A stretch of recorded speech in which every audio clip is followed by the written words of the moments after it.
Selamat datang di channel Bonena Miriam. Jangan lupa like, share, komen, dan subscribe ya teman-teman. Assalamualaikum warahmatullahi wabarakatuh. Salam sejahtera untuk kita semua. Hai teman-teman, berjumpa lagi kita. Teman-teman, masih ingat kan kendaraan itu apa ya? Masih dong. Iya, kemarin kita sudah membahas tentang kendaraan di darat. Nah, minggu ini kita akan membahas tentang kendaraan di air. Yeay!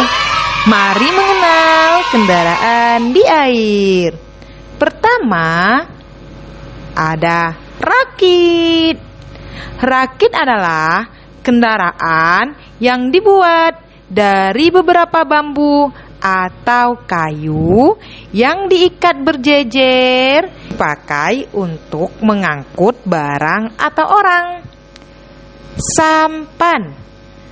Sampan memiliki dasar relatif datar, digunakan sebagai alat transportasi sungai dan danau, atau dipakai untuk menangkap ikan. Selanjutnya ada kapal layar. Kapal layar adalah kapal yang digerakkan dengan menggunakan layar yang memanfaatkan tenaga angin sebagai pendorong. Selanjutnya ada pompong. Pompong adalah perahu besar yang menggunakan mesin, biasanya digunakan untuk mengangkut barang atau orang. Dan di wilayah pesisir biasanya dijadikan kendaraan yang digunakan nelayan untuk pergi menangkap ikan. Nah, selanjutnya ada kapal tanker.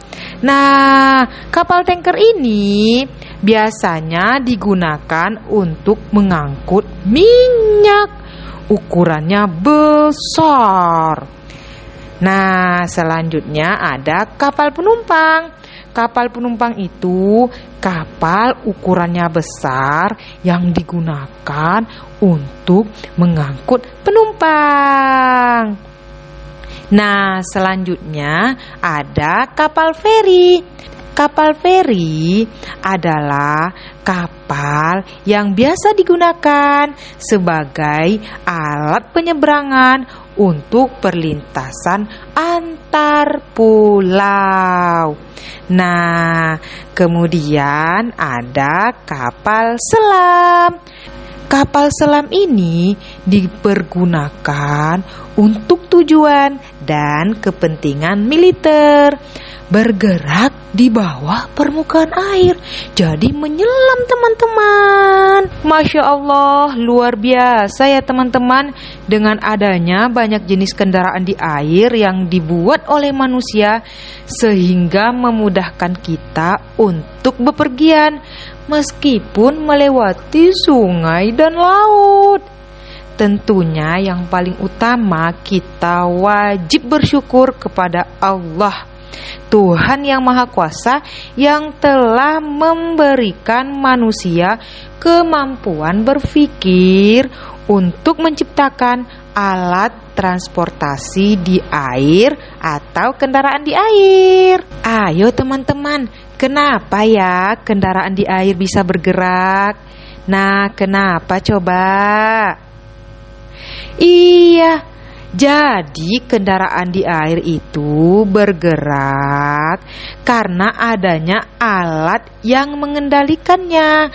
Ada yang menggunakan mesin, layar, dan ada yang menggunakan tenaga manusia untuk mendayungnya, seperti perahu, sampan, dan rakit. Nah, teman-teman, coba perhatikan gambar di bawah ini. Nah, ini adalah bagian-bagian kapal secara umum. Yang pertama ada haluan. haluan adalah bagian depan dari badan kapal. Ini dia teman-teman. Nah, ada jangkar. Jangkar adalah alat yang digunakan untuk menambatkan kapal. Kemudian ada anjungan. Anjungan adalah ruang komando kapal atau tempat roda kemudi kapal atau disebut setir. Nah, selanjutnya ada geladak. Geladak adalah lantai kapal. Terus ada lambung. Lambung adalah badan dari perahu atau kapal. Terus ada disebut dengan lunas.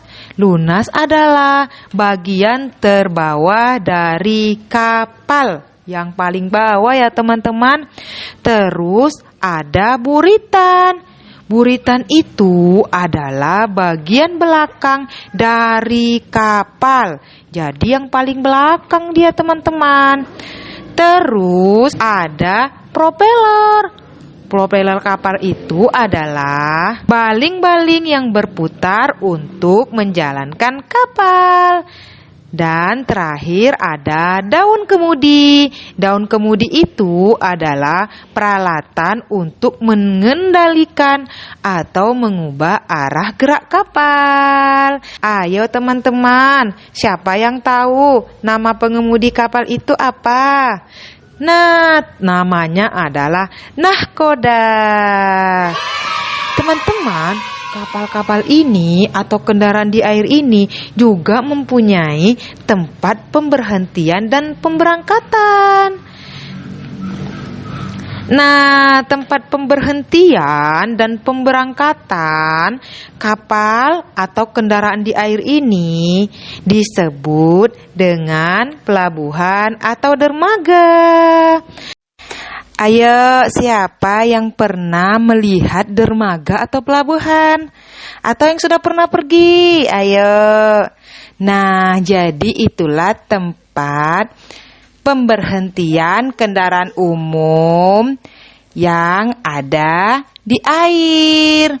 Nah, teman-teman, sekarang teman-teman silakan lanjutkan kegiatan berceritanya mengenai kendaraan di air bersama dengan keluarga. Terima kasih teman-teman sudah menonton video ini sampai habis. Semoga bermanfaat dan teman-teman semakin menjadi anak yang hebat. Yeay. Assalamualaikum warahmatullahi wabarakatuh. Dadah.